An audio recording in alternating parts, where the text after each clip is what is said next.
देखिए, आज का पवित्र दिन भी, श्रावण का पूरा पवित्र मास भोलेनाथ की भक्ति का माना जाता, लेकिन आज का पवित्र दिन भी सियासत से अछूता नहीं रहा। लाख करें इनकार, लेकिन साफ है कि देश की सियासत और सियासी दल धर्म को अलग नहीं रख पाते सियासत से। बिल्कुल, चूंकि पहले सांप्रदायिकता के आरोप पर सियासत चमकाई जाती थी और अब दौर है सनातन पर सियासत का। शिव भक्ति के महीने श्रावण में छत्तीसगढ़ में एक बार फिर से सनातन के मान अपमान के बहाने सत्ता पक्ष आमने सामने नजर आया। बिल्कुल, साय सरकार के मुखिया ने शिव भक्तों पर, कांवड़ियों पर आसमान से फूल बरसाकर दावा किया कि उन्होंने सनातनियों का मान बढ़ाया। इसी बहाने कांग्रेस की पिछली सरकार के दौरान भगवा ध्वज विवाद की याद भी दिला दी। तो कांग्रेस ने बीजेपी पर धर्म के नाम पर राजनीति करने के आरोप लगाए और सवाल उठा दिया। बाकी जगह भी ऐसा ही करेंगे।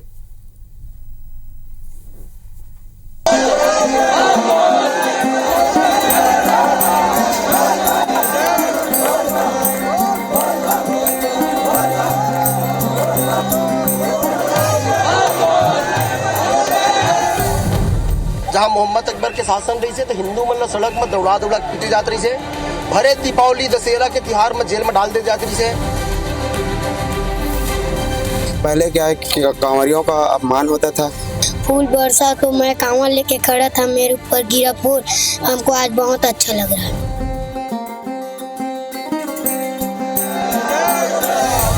बोल बम हर हर महादेव। आज अत्यंत प्रसन्नता का दिन है और आज तो बहुत मजा आ गया है। आज उसका बदला पूरा हो गया। हाँ, पूरा। अब हमारे कंवरियों मन का बदला पूरा हो गया।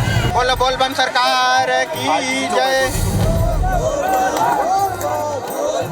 शिव भक्ति के महीने श्रावण मास में तीसरे सोमवार पर प्रदेश भर से हजारों कांवड़िए भगवा ध्वज के साथ भोरमदेव पहुंचे, जहां कांवड़ियों पर राज्य सरकार की तरफ से हेलीकॉप्टर से फूल बरसाए गए। ये पहली बार है जब राज्य के गृह मंत्री और सरकार की तरफ से ऐसी कोई पहल हुई हो।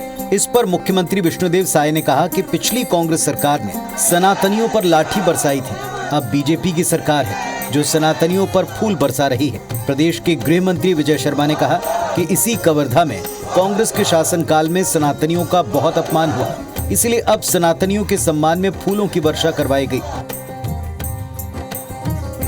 जिन पुलिस वालों ने कभी बेकसूर सनातनियों पर लाठी बरसाई थी, वही पुलिस वाले अब कांवड़ियों की आरती उतार रहे हैं। पुष्प वर्षा किए हैं कांवड़ियों के ऊपर में। इस क्षेत्र में पहले सनातनियों के ऊपर में लाठी डंडा चलता था, लेकिन अब उनके ऊपर में पुष्प वर्षा हो रहा है। मुख्यमंत्री जी ने पुनः पुष्प वर्षा करके और जो अपमान हुआ था सनातनी मानबिंदुओं का, उसके सम्मान में यह काम किया है। मैं हृदय से आभारी हूँ। सारी घटनाओं के साथ सिर्फ यह है कि कवर्धा के मान सम्मान की पुनर्स्थापना हो, कवर्धा में वैसी ही शांति पुनः आए। दरअसल भूपेश सरकार के वक्त 3 अक्टूबर 2021 को कवर्धा में भगवा ध्वज विवाद में दो पक्ष आमने सामने आ गए। विवाद और तनाव इतना कि जिले में कई दिनों तक धारा 144 लगानी पड़ी। इसी घटना के वक्त तत्कालीन प्रदेश भाजपा महामंत्री और मौजूदा गृह मंत्री विजय शर्मा को जेल भेजा गया। इसे दुर्भाग्यजनक बताते हुए अब कांवड़ियों पर फूल बरसाकर उस घटनाक्रम की याद दिलाई गई है। जाहिर है सरकार का ये कदम विपक्ष को रास नहीं आया। पूर्व मंत्री शिव डहरिया ने कहा, कांवड़ियों पर फूल बरसाना अच्छी बात है, लेकिन सत्ता पक्ष को जाति धर्म के आधार पर लोगों को बांटने वाली पॉलिटिक्स नहीं करनी चाहिए।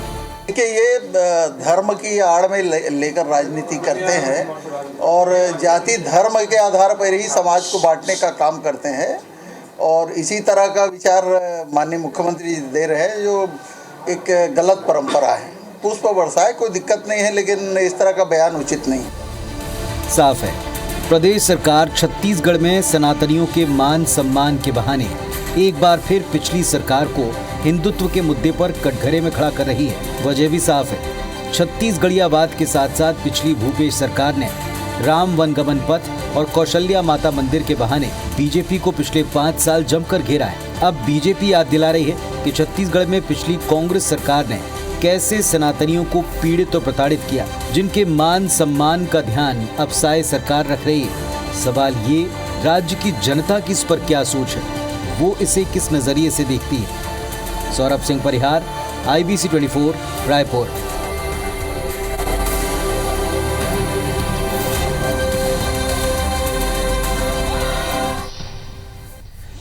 तो इस पर बहस गरमाई रही कि आखिर ये जो पुष्प वर्षा की गई वो पिछली गलती, पिछली चूक, पिछला दाग याद दिलाने के लिए थी, तंज कसने के लिए थी, या वाकई सम्मान के लिए थी।